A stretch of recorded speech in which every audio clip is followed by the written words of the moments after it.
चलिए देखिए स्टार्ट करते हैं chapter number 4 motion in a plane. इसके एनसीईआरटी क्वेश्चन करने हैं आपसे, ठीक है।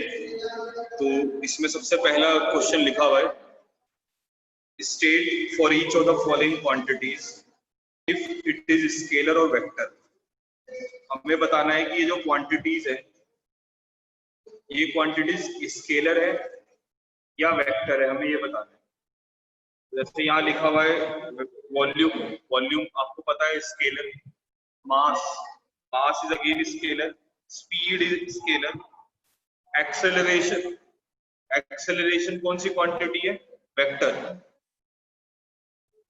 डेंसिटी स्केलर क्वांटिटी है, number of moles again scalar quantity है, velocity, velocity is vector quantity, angular frequency in scalar, displacement is vector, angular velocity is vector। तो कौन कौन सी वेक्टर क्वांटिटी हो गई, acceleration, velocity, angular velocity and displacement, ठीक है। तो ये फर्स्ट क्वेश्चन का आंसर होगा। हमें स्केलर और वेक्टर क्वांटिटी बतानी है अलग अलग करके। फिर आता है हमारे पास second question, pick out the two scalar quantity in the following list. ये हमें क्वेश्चन में कुछ क्वांटिटीज लिखी हुई है। क्वेश्चन नंबर 2 एनसीईआरटी के अंदर जो है पेज नंबर 85 पे इसमें कुछ क्वांटिटीज लिख रखी है और हमें दो स्केलर क्वांटिटी निकालनी। तो कौन कौन सी दो स्केलर क्वांटिटी होंगी, first is work, work is scalar, and the second one is current, current is scalar. Next 4.3 question, 4.3 भी डन, सॉरी 4.3 में हमें निकालना है, pick out only vector quantity in the list. हमें ये लिस्ट गिवन है और हमें इस लिस्ट में वेक्टर क्वांटिटी बतानी है कौन सी होंगी। सो impulse, impulse is vector quantity and right, impulse answer होगा इसका क्योंकि एक ही वेक्टर क्वांटिटी है। Next is state whether the following operation with scalar and physical quantities are meaningful or not। वो ये पूछ रहा है कि इनमें से कौन सा ऑपरेशन हम कर सकते हैं नहीं कर सकते, किन किन के बीच में, स्केलर और वेक्टर के बीच में। तो पहला है एडिंग एनी टू स्केलर, दो स्केलर को हम इजीली ऐड कर सकते हैं, ठीक है। क्वेश्चन में लिखा हुआ है adding two scalar, scalar quantity को आसानी से ऐड कर सकते हैं, तो इट इज पॉसिबल, ठीक है। Adding a scalar to a vector of the same dimension, हम एक स्केलर क्वांटिटी को वेक्टर क्वांटिटी से ऐड कर रहे हैं, उसका एडिशन होना पॉसिबल नहीं है। जैसे मैंने कहा 5i कैट t से मल्टीप्लाई कर रहे हैं तो ये ऐड नहीं हो सकता, it is not possible. Third, multiplying any vector by scalar, किसी भी वेक्टर को अगर हम स्केलर से मल्टीप्लाई करते हैं it is possible, yes it is possible. हम 5i को 3 से मल्टीप्लाई कर सकते हैं तो क्या आएगा 15i, तो ये पॉसिबल है। Next, multiplying any two scalar, दो स्केलर को मल्टीप्लाई करना, again it is possible. Adding any two vector, दो वेक्टर्स को ऐड करना, that is again possible. Adding a component of vector to the same vector, किसी भी vector के component को उसी वेक्टर से ऐड करना, दैट इज आल्सो पॉसिबल। तो कौन कौन सा पॉसिबल नहीं है, एक तो बी पॉसिबल नहीं है और एक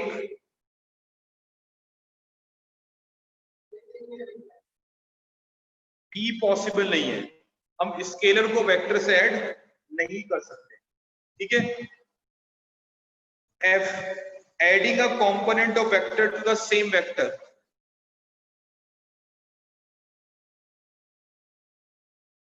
बेटा बी पॉसिबल नहीं है, बाकी सब पॉसिबल है।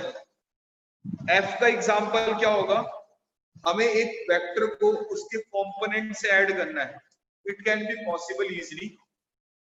जैसे आप सपोज करें कि हमारे पास एक वेक्टर है 5i कैप, इसके दो कंपोनेंट हुए 2i कैप 3i कैप, तो हम 5i कैप में 2i कैप को ऐड कर सकते हैं। आंसर क्या आएगा, आंसर आएगा C 7i cap. 7i cap answer आ गया, मतलब उसको ऐड कर सकते हैं। सी वाला पॉसिबल है बेटा, वेक्टर को स्केलर से मल्टीप्लाई कर सकते हैं, ठीक है। चलिए फिफ्थ पे आते हैं, fifth question.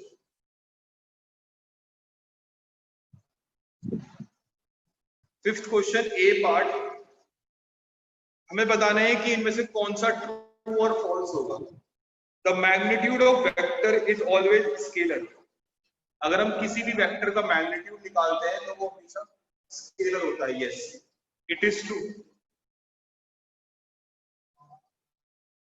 Second B, each component of vector is always scalar. किसी भी वेक्टर का हर एक कंपोनेंट जो होता है वो हमेशा स्केलर होता है। No it is not possible, it is false. ये फॉल्स है बी। जैसे मैंने अभी एग्जांपल लेके बताया आपको, वेक्टर का कंपोनेंट वेक्टर आ रहा है, ठीक है। C the total path length is always equal to the magnitude of displacement vector of a particle. कह रहा है जो टोटल पाथ लेंथ है वो हमेशा डिस्प्लेसमेंट वेक्टर के मैग्नीट्यूड के इक्वल होगा। इट इज फॉल्स, ये ट्रू नहीं है, ये फॉल्स है। कैसे, देखो अगर मैं यहां से यहां जा रहा हूं 3 मीटर और यहां तक गया 4 मीटर, तो टोटल पाथ लेंथ कितनी हो गई, टोटल पाथ लेंथ 7 मीटर हो गई। लेकिन डिस्प्लेसमेंट का अगर आप मैग्नीट्यूड निकालोगे तो कितना आएगा, 5 metre. So it is false. D, the average speed of particle is either greater or equal to the magnitude of average velocity of the particle over same interval of time। कह रहा है कि जो average speed होता है वो magnitude के, velocity के मैग्नीट्यूड से बड़ा होता है या बराबर होता है। यस इट इज ट्रू, क्योंकि स्पीड होता है total distance upon total time, और वेलोसिटी होता है net displacement upon total time. अब डिस्टेंस हमेशा डिस्प्लेसमेंट से बड़ा होता है या बराबर होता है, तो D is true. Next E, 3 vectors not lying in a plane can never add up to give a null vector। बेटा वीडियो क्लियर आ रही है, वीडियो में कोई प्रॉब्लम नहीं है यहाँ पर। इसके बाद देखिए नेक्स्ट हमारे पास जो इसका फिफ्थ क्वेश्चन का जो लास्ट पार्ट है वो हमें ये दे रखा है,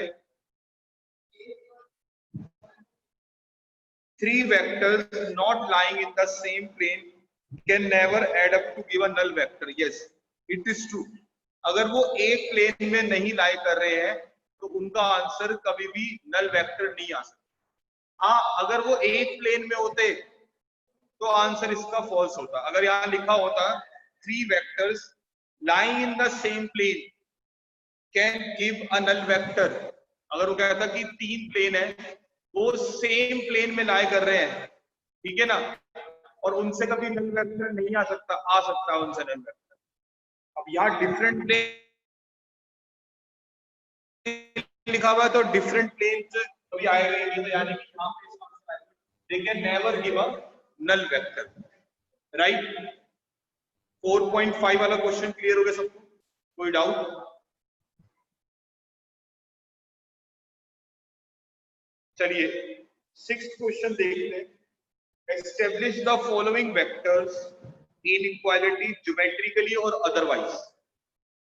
सिक्स में लिखा हुआ है कि हमें ये जो इनइक्वालिटी दे रखी है इन्हें हमें प्रूफ करना है। क्या दे रखी है inequality? A vector plus B vector का magnitude is less than equal to A vector का मैग्नीट्यूड प्लस बी वेक्टर का मैग्नीट्यूड। ये हमें प्रूफ करना है। अब देखें, ये जो a प्लस बी होता है इसको बोलते हैं हम r। It is less than equal to a plus B. मतलब हमें ये प्रूफ करना है कि r की जो वैल्यू है वो a प्लस बी से छोटी होगी। ये हमें प्रूफ करना है। तो कैसे प्रूफ करेंगे देखें। हमें पता है r का फॉर्मूला होता है under root a square plus B square plus 2ab cos theta. ठीक है। अब इसके बाद आप ये देखिए कि अगर मैं इस राइट हैंड साइड की मैक्सिमम वैल्यू के बारे में सोचता हूं तो राइट हैंड साइड की मैक्सिमम वैल्यू कब होगी? जब cos थीटा 1 होगा। जब cos थीटा की वैल्यू सबसे ज्यादा होगी तब राइट हैंड साइड भी सबसे ज्यादा होगा। तो मैं अगर cos थीटा को 1 रख देता हूं यहाँ पे तो उसका राइट हैंड साइड जो होगा वो बड़ा हो जाएगा अपने आप, क्योंकि हमने उसकी बड़ी वैल्यू सोची। यानी कहने का मतलब क्या है कि r will become less than equal to under root a square plus b square plus 2ab। इसको आप क्या लिख सकते हैं? a प्लस बी का होल स्क्वायर। यानी कि r is less than equal to a plus B का whole square. r is less than equal to a plus B. तो ये पहली इक्वालिटी प्रूफ हो गई। सिक्स्थ क्वेश्चन का ए पार्ट प्रूफ हो गया। ये समझ में आया किसी को? क्लियर हो गया सबको? ये कोई डाउट?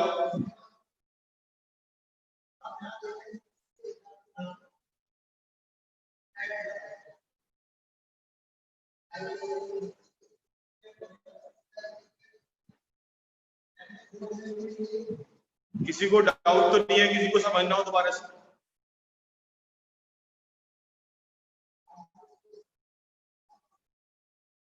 सबको क्लियर हो गया ये? बताइए ये सुन लो।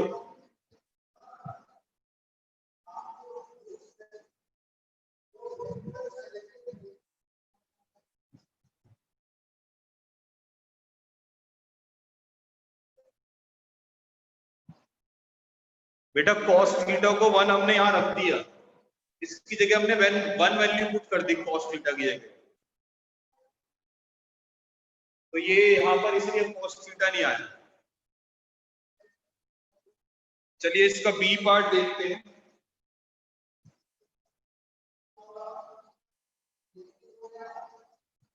बी पार्ट में हमें प्रूफ करना है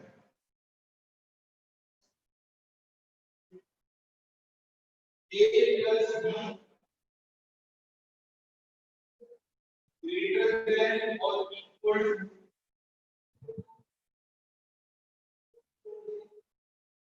a का मैग्नीट्यूड b का मैग्नीट्यूड। हमें ये प्रूफ करना है। ठीक है, ये हमें प्रूफ करना है।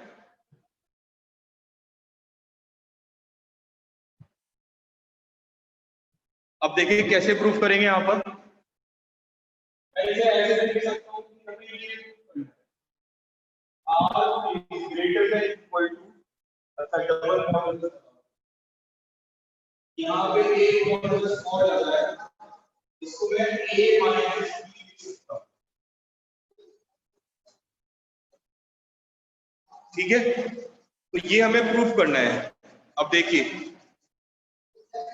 हमें पता है आर का फॉर्मूला क्या होता है, आर का फॉर्मूला होता है A square plus B square minus plus 2ab cos theta. ये फॉर्मूला होता है। अब मुझे क्या करना है, ये राइट वाले साइड है इसको छोटा करना है, इसको कम करना है, क्योंकि यहाँ पर ये लेस आ रहा है। इसका मतलब ये है कि cos थीटा की वैल्यू क्या होती है, cos थीटा की वैल्यू माइनस, तो cos थीटा -1 होगा। ये वाली साइड जो है वो अपने आप बड़ी हो जाएगी और ऊपर वाली साइड जो है वो अपने आप कम हो जाएगी, क्योंकि हमने राइट साइड वाले की मिनिमम वैल्यू, तो राइट साइड वाला है उसकी वैल्यू हमने अपने आप क्या कर दी, मिनिमम कर दी, लेस कर दी। तो ये क्या बन गया राइट हैंड साइड वाला, ये बन गया a माइनस बी का होल स्क्वायर, यानी कि हम इसे लिख सकते हैं r a माइनस बी का होल स्क्वायर।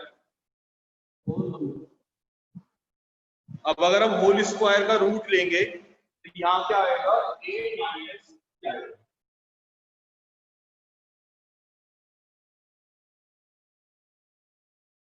ठीक है, समझ में आया या नहीं है? यस।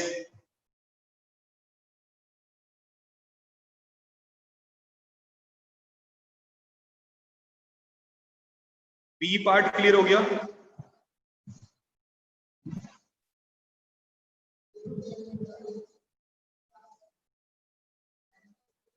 चलिए सी पार्ट देखते हैं। इसके बाद सी पार्ट में लिखा हुआ है, लास्ट में मॉडुलस इसलिए लगाया क्योंकि बेटा जो मैग्नीट्यूड होता है वो हमेशा पॉजिटिव होता है, इसलिए। नेक्स्ट आते हैं हम सी पार्ट पे।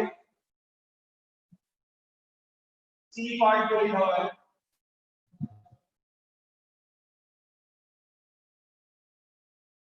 a माइनस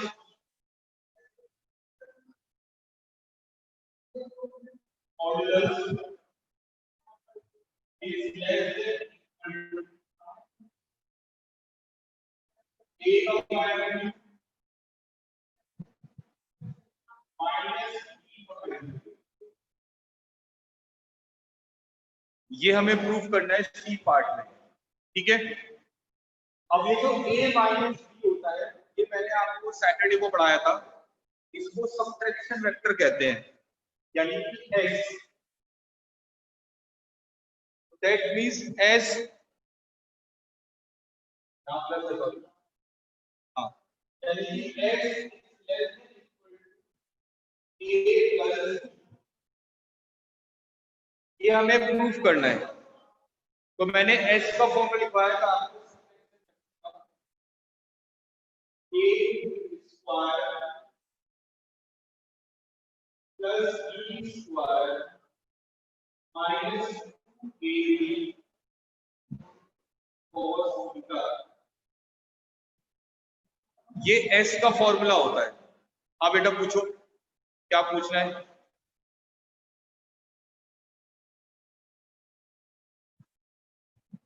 पूछो बच्चे, मैसेज करो, कोई डाउट है किसी को? बी एक्सप्लेन करना है। देखो बी दोबारा एक्सप्लेन कर देते हैं, हमें ये प्रूव करना है, ठीक है। तो आर का फॉर्मूला ये होता है। अब हमें एस राइट हैंड साइड वाले को क्या करना है, छोटा दिखाना है, लेस दिखाना है। तो राइट हैंड साइड वाले को लेस दिखाने के लिए हम cos थीटा को लेस एज्यूम करेंगे, cos थीटा की वैल्यू मिनिमम एज्यूम करेंगे। cos थीटा की मिनिमम वैल्यू -1 होती है, तो हम cos थीटा को -1 कर देंगे तो ये आ जाएगा। फिर आप इसे a माइनस बी का होल स्क्वायर कर देंगे तो फिर ये आ जाएगा और इससे क्या है, ठीक है। क्लियर हो गया? और कोई डाउट मैसेज कर दो अगर डाउट है तो। कोई बी वाले पार्ट में किसी को डाउट है अभी? ठीक है, अब हम सी पार्ट में आते हैं। सी पार्ट में हमें ये करना है, जो एस होता है इसको सब्ट्रैक्शन वेक्टर कहते हैं। ये मैंने कल पढ़ाया था परसों सैटरडे को, ठीक है। यानी कि ये प्रूव करना है, ये हमें फॉर्मूला होता है एस का। अब आप देखो, हमें राइट हैंड साइड वाले को बड़ा दिखाना है, राइट हैंड साइड वाले को हमें बड़ा दिखाना है, लेकिन यहाँ माइनस आ रहा है। अब आप देखो, अगर ये cos थीटा छोटा होगा, अगर cos थीटा छोटा होगा तो राइट हैंड साइड वाला अपने आप क्या हो जाएगा, बड़ा हो जाएगा, क्योंकि माइनस आ रहा है इसलिए। वहां प्लस आ रहा था, उसके अंदर क्या था, अगर हमें राइट हैंड साइड वाले को छोटा दिखाना था तो हमने cos थीटा को भी छोटा मान लिया। इसके अंदर था, अगर हमें राइट हैंड साइड वाले को बड़ा दिखाना है तो cos थीटा को छोटा मानना पड़ेगा, उल्टा होगा। यानी कि cos थीटा को हम क्या करेंगे, माइनस वन करेंगे। समझ में आ गई बात या नहीं? मैं दोबारा बता रहा हूं, जैसे आप देखो इसमें है, अगर हमें राइट हैंड साइड वाले को बड़ा दिखाना है तो cos थीटा को बड़ा, ऐसे ही इसमें राइट हैंड साइड छोटा दिखाना है तो cos थीटा छोटा। यहाँ पे राइट साइड वाले को बड़ा दिखाना है तो उल्टा, cos थीटा छोटा। cos थीटा छोटा क्या होता है, -1। तो यहाँ cos थीटा की जगह -1 रख देंगे, तो ये आ जाएगा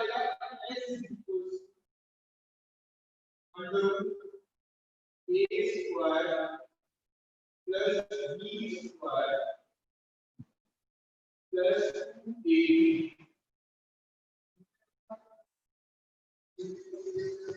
ठीक है, और ये इक्वालिटी ये बन जाएगी, राइट। अब ये फॉर्मूला किसका हो गया, ये फॉर्मूला a प्लस बी का होल स्क्वायर हो गया, यानी कि ये बन जाएगा less than equal to a plus B. ये प्रूफ हो गया। कोई डाउट किसी को सी पार्ट में? यस, सी पार्ट में किसी को डाउट है? यस और नो? आप बोलो बेटा, किसी को डाउट है तो मैसेज करो।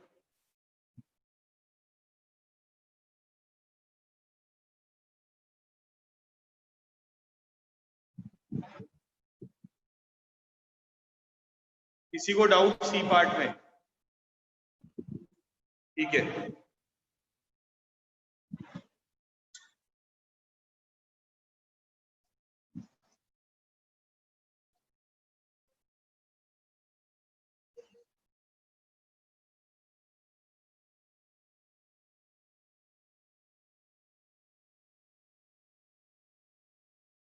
अब इसका डी पार्ट है, डी पार्ट में हमें प्रूफ करना है।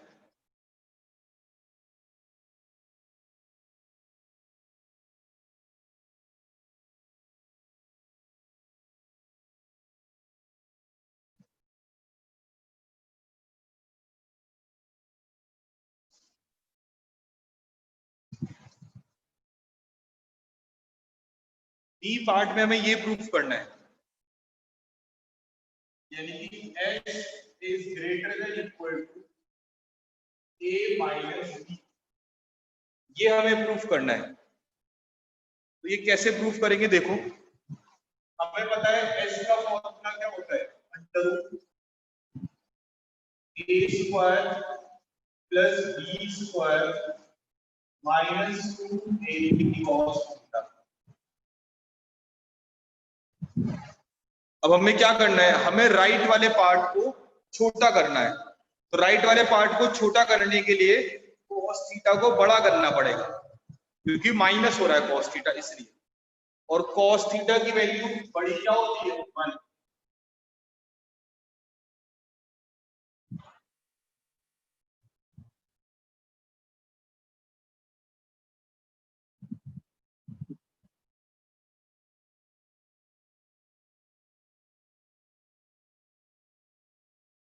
तो ये आंसर आ जाएगा।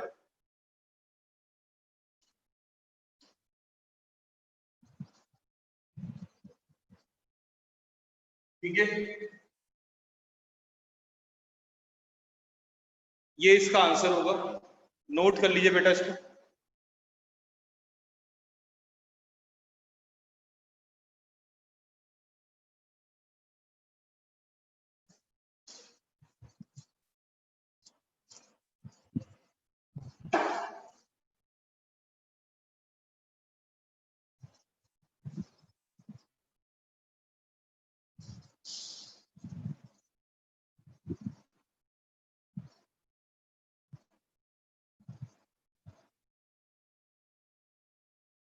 ठीक है बेटा, डन। बस अभी क्लास इतनी है, बाकी फिर नेक्स्ट क्लास में क्वेश्चन कराएंगे। ठीक है, थैंक यू।